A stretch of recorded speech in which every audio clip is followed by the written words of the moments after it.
السلام عليكم ورحمة الله وبركاته. الحمد لله رب العالمين والصلاة والسلام على سيدنا Muhammad وعلى آله وصحبه أجمعين. All praise is due to Allah, and may Allah's peace and blessings be upon His final messenger Muhammad sallallahu alaihi wasallam. Welcome to another special edition of Islamic Perspective, where we deal with questions that are regarding Ramadan in general, questions regarding fasting, questions regarding zakah, and questions regarding Umrah. And we seek aid in Allah subhanahu wa ta'ala, and we start with our question for today. Assalamu alaikum wa rahmatullahi wa barakatuh. So this is a continuation from a question that we got yesterday.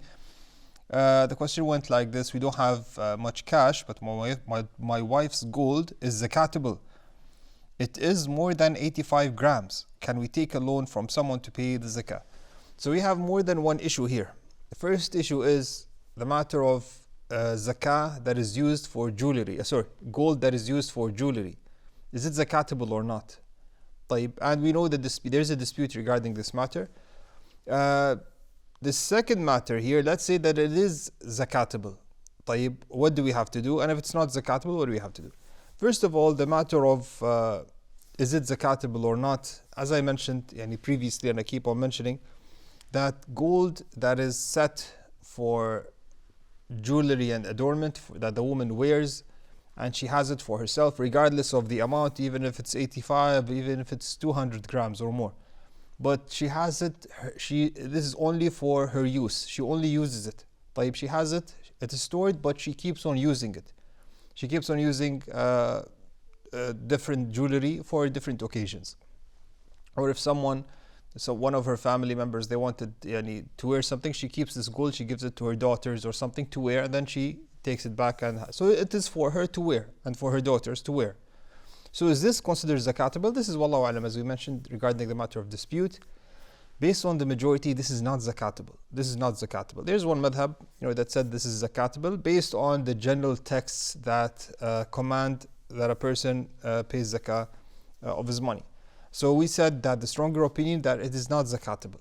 This is one of the difficult matters of dispute, but wallahu alam, that it is not zakatable. But if this person did not feel comfortable, or he's following a certain madhab, or he's following the opinion of a sheikh that is trusted, and he wants to take the opinion that is zakatable, khalas, it's up to him. Now regarding, so if it was not zakatable, he does not need to take from anyone anything, and he has to pay it, and he doesn't need to pay anything. But if it was zakatable, then he should not delay payment of zakah. So if the hawl, so if one whole lunar year passes, then he has to pay the zakah. He has no right to delay it until the time that he gets money. He has to pay it directly, because delaying it is delaying a right of the poor. So he has to get some money and pay the amount that is required for the poor, regardless of how. Maybe he wants to sell some of the gold and pay, or if he has any other option that will get him money, he can do this. Wallahu alam. But again, as an advice, I feel that at least this opinion will be easier for you, that forcing yourself to pay zakah when in reality it's a matter of dispute and the majority say that it's not zakatable. This is easier on you than taking money from someone and paying the zakah, and then paying this money to paying back this loan. Let's move on to our next question. Assalamu alaikum wa rahmatullah wa alaikum assalam wa rahmatullah wa barakatuh. I am blessed and have lots of real estate. That is rented out. I get yearly rent. How do I calculate zakah on land? I also have car showrooms. How do I calculate zakah? What should I take into consideration for calculation, like showroom size, showroom rent, anything else? Alhamdulillah wa salatu wa salam ala rasulillah. So this person is saying that he is blessed and he has, alhamdulillah, a lot of khair. He has wealth, he has real estate, he has car showrooms, and Jazallah khair, he's asking about paying zakah. Now, before addressing this issue, and it is really nice when you see that someone Allah subhanahu wa ta'ala has blessed with good wealth, and he wants to thank Allah subhanahu wa ta'ala, and he wants to purify his wealth. We know zakah from the name zakah. Zakah in Arabic, it means, it implies growth, purity, increase. It doesn't mean it's going to decrease. So if you're going to pay zakah, if you're going to be paying zakah money, this will not decrease your wealth. This will purify your wealth. This will make your wealth more blessed. So if you give zakah as Allah subhanahu wa ta'ala commanded you, this will make your wealth more blessed. Never fall in the trap of the shaitan saying, if I pay my zakah, my wealth will decrease and I will have less money. No, it's not like this. Because you can have a lot of money, but without any barakah or blessing. And subhanAllah, you cannot benefit with this wealth. And you can have little wealth that is blessed by Allah subhanahu wa ta'ala. You find yourself, alhamdulillah, in good health. You find yourself, this money is not taken away by fines, or by certain things, or by hospital bills, or whatever. You find, alhamdulillah, that this wealth is blessed. You're able to do so much good without spending a lot. So paying zakah definitely blesses your wealth. Paying zakah will definitely put barakah in your wealth. So let's address the matters here. He said he has lots of real estate that is rented out. He gets yearly rent. First of all, real estate, zakah on land. When is land zakatable? Land is zakatable if you buy a land with the intention of selling it. So you're buying a land and you're intending to sell it, and you sell it for sale. This is zakatable. This is inventory zakah. عروض التجارة. This is inventory zakah. This is something else. But land here, the brother is saying he's renting this land. Renting the land is not zakatable. The money that you get, the rent that you get, if it's more than nisab, and it stays with you for more than 12 consecutive lunar months, then you pay zakah on that. Okay, so it's not zakatable. Now you mentioned car showrooms, and you said, how do I calculate the zakah? So you have car showrooms, alhamdulillah. In this car showroom, you have furniture, you have tables, you have desks, you have equipment. This is not zakatable. This equipment is not for sale, yeah? What is zakatable? What is zakatable is what is set for sale. So what are the things that you sell?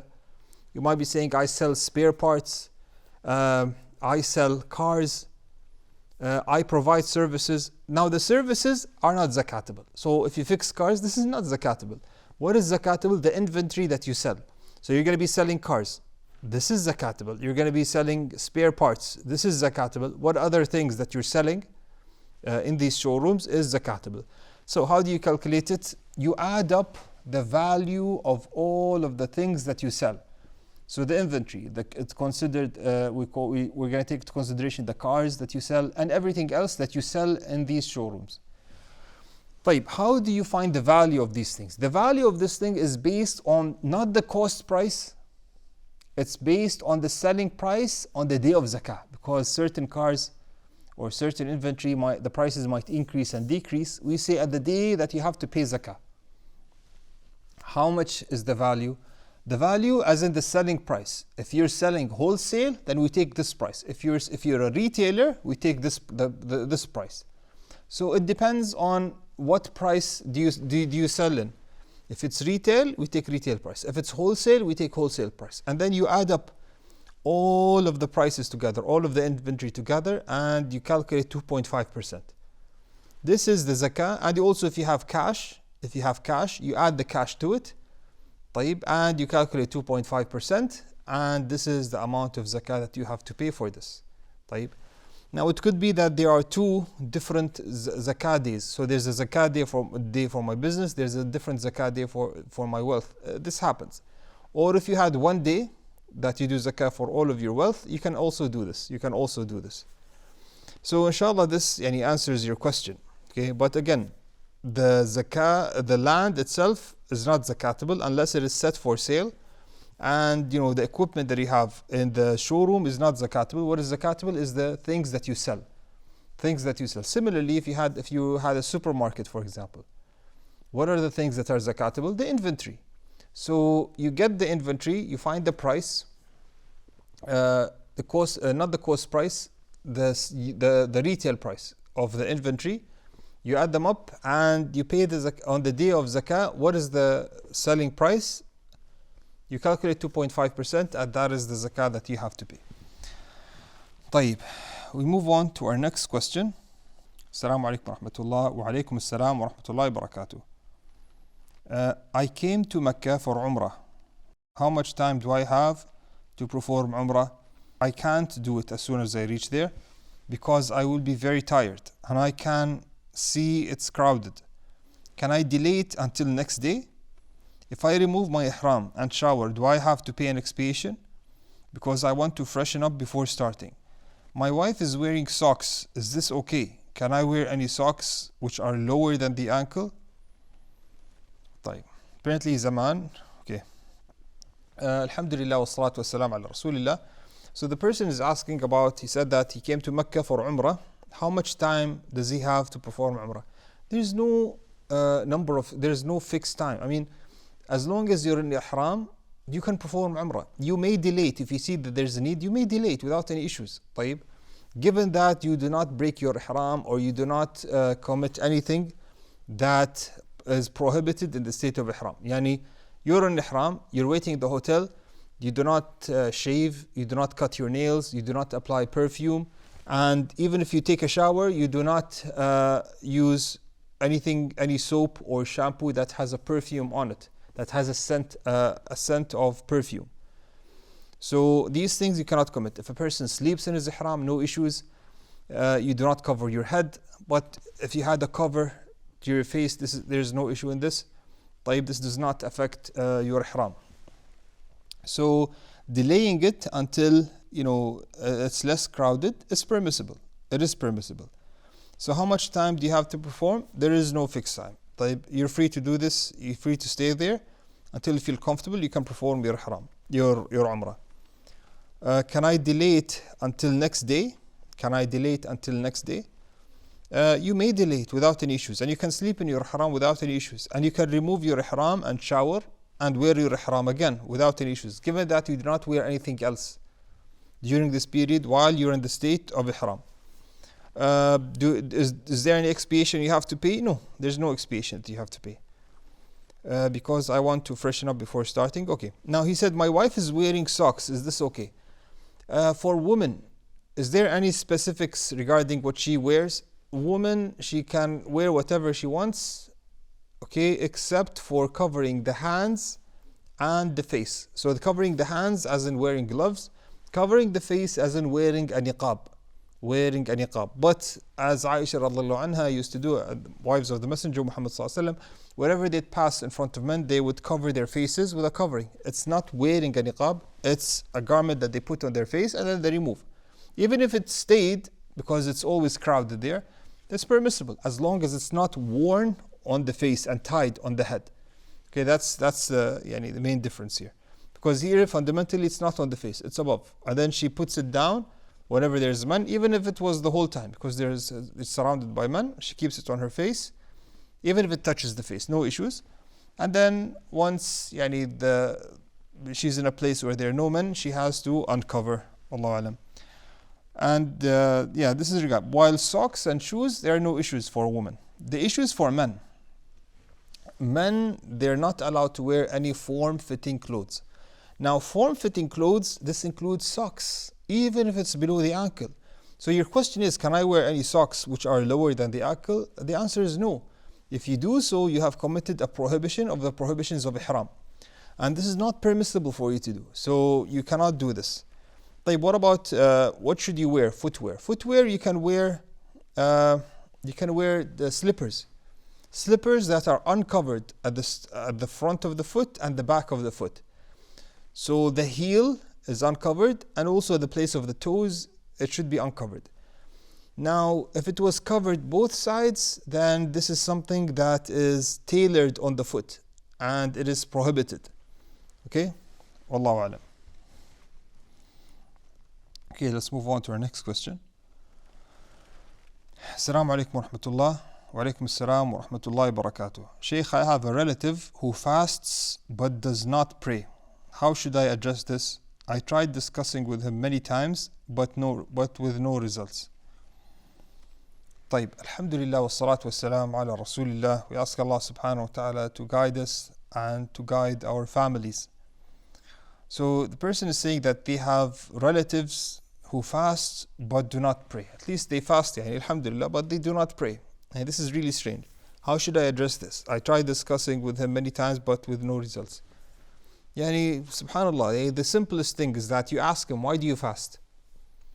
He will say, well, I fast for Allah. طيب, Allah subhanahu wa ta'ala, the one who commanded you to fast, did He not command you to pray? Subhanallah. And this is an obligation. Fasting is an obligation. Prayer is also an obligation. So how can you fast? You obey Allah in terms of fasting and you disobey Allah in terms of prayer. So you have to do both. You have to fast and you have to pray. And tell him this, if you're fasting, you're afraid of Allah. You're afraid of His punishment. طيب, the same reason is applied to prayer. You do not pray, so subhanallah, you should be afraid. Of course you should be afraid. Just like you're afraid of leaving fasting, you should be afraid of leaving prayer. You might be saying everyone is fasting. The same thing, everyone is praying. Everyone is praying. You're the only one who's fasting and not praying. If you want paradise, you want to fast and you want to reach paradise with this fasting, how can you reach paradise if you do not pray?